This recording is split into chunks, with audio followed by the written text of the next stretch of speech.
Greetings from Community Synagogue of Rabbi.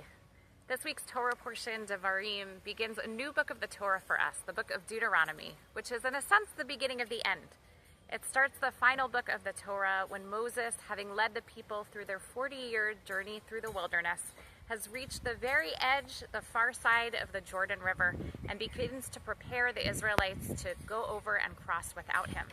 This week's Torah portion, he starts his farewell speech, reminder of the journey that they've all been on, and a recounting of all of the laws from which Deuteronomy gets its name. Deutero, second, nomos, law. This week, we also have a special Haftorah. The Shabbat is called Shabbat Chazon, always paired together with Parshat Devarim. Chazon meaning vision because of the vision of the prophet Isaiah in this week's Torah portion, prophesying the destruction of the temple and the scattering of the Israelites. And in fact, this comes just before we observe this coming week on Monday night and Tuesday morning, Tisha B'Av, the 9th day of the Hebrew month of Av, which is the saddest, the darkest, most solemn day in our Jewish calendar, where we recall the destruction of the first temple in Jerusalem in 586 BCE, as well as the second temple in 70 CE. It's a day of mourning and communal lament. For many who fast, the Western Wall Plaza will be filled with those who are reciting keynotes or lamentations. And as you look today at this ground, the site of destruction that is still in the midst of so much strife, it's easy to relate to that vision of Isaiah, to that sense of destruction that he foretold, that sense of brokenness.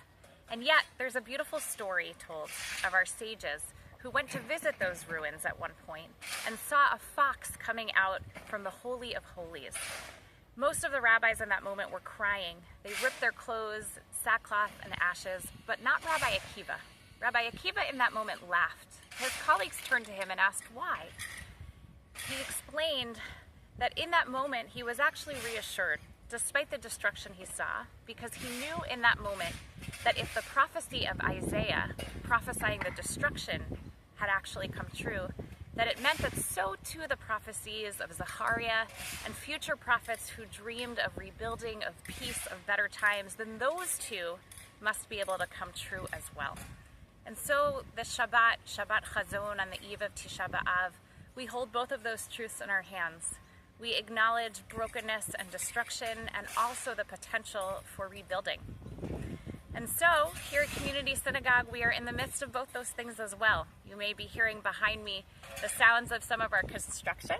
We've been doing a whole lot of demolition work as old parts of our building are being renovated and demolished, but there's also rebuilding.